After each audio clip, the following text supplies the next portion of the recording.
যে দেশ চালায়নি, দেশ সম্পর্কে জানে না, যে মানুষ সম্পর্কে জানে না, সে দেশের ভালো করবে কিরকম করে? অতএব এই সরকার ভালো মানুষ, কিন্তু কাজের মানুষ নয়। ফের ঘরেই সমালোচনার মুখে পড়ল মোহাম্মদ ইউনূসের অন্তর্বর্তী সরকার। কবি ও দার্শনিক ফারাদ মাজারের পর এবার রাজনৈতিক দল নাগরিক ঐক্যর সভাপতি আক্রমণ করলেন ইউনূস সরকারকে। তার স্পষ্ট দাবি, সরকার পরিবর্তন হলেও চুরি বন্ধ হয়নি, ঘুষ নেওয়া বন্ধ হয়নি, চলছে আমলাতন্ত্র। এরা ভালো মানুষ বলে পরিচিত, কিন্তু তারপরেও চালের দাম তো কমে না, জিনিসের দাম তো কমেনি, রাস্তাঘাটের জ্যাম তো কমে না। পুলিশ ঠিক হয়েছে, ভালো হয়েছে, ব্যুরোক্রেসি ঠিক হয়েছে, প্রশাসন ঠিক হয়েছে, ঘুষ এখনো চলে না টুকটাক করে। আমি এক চোর বদলে আরেক চোরকে বসাবার জন্য কাজ করেছি, আমি লড়াই করেছি চুরি বন্ধ করতে। 5ই আগস্ট শেখ হাসিনা দেশত্যাগের পর নতুন বাংলাদেশ গড়ার ডাক দিয়েছিলেন বৈষম্য বিরোধী ছাত্র আন্দোলনের নেতারা। দেশের মাথায় বসেছেন শান্তিতে নোবেলপ্রাপ্ত মোহাম্মদ ইউনূস, কিন্তু তারপর সংখ্যালঘু হিন্দুদের ওপর ক্রমেই আক্রমণ নেমে এসেছে, যার প্রমাণ এই ছবিগুলি। অথচ সব দেখেও যেন কিছুই দেখছে না ইউনূস সরকার, যার বিরুদ্ধে আগেই মুখ খুলেছিলেন কবি ও দার্শনিক ফারহাদ মাজার। চিন্ময় কৃষ্ণের মুক্তির দাবিও তুলেছিলেন তিনি।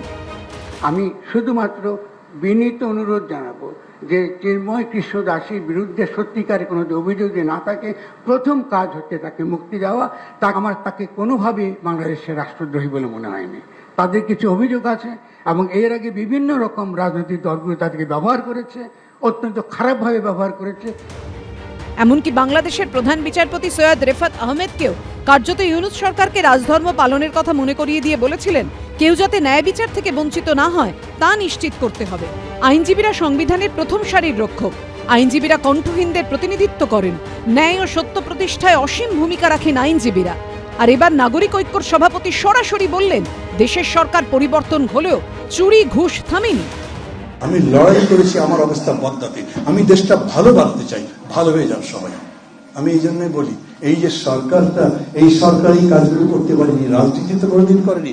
আগে খুব রাজনীতি করে, ভাই ভালো মানুষরা কি রাজনীতি করে? এখন সবাই বলছে একটা ভালো রাজনৈতিক সরকার যদি হতো তাহলে তারা চালাতে পারতে পারে না লোকে। কেন? ওখানকার যে বুদ্ধিজীবী বর্গ আছে ওদেরকে তো দেখতে হবে, কাউকে তো বলতে হবে, কাউকে তো মাইন্ডের সঙ্গে দাঁড়াতে হবে, না হলে পরিস্থিতি খুব ভয়ঙ্কর হয়ে যাবে। আমরা আশা করি কি ইন্টারিম গভর্নমেন্ট এটা কারেক্টিভ মেজার্স নেবে। বাংলাদেশের অন্দর থেকে সমালোচনার যে সুর উঠছে, তাতে কি কান দেবে ইউনূস সরকার? সুকান্ত মুখোপাধ্যায় ও ঐশী মুখোপাধ্যায়ের রিপোর্ট, এবিপি আনন্দ।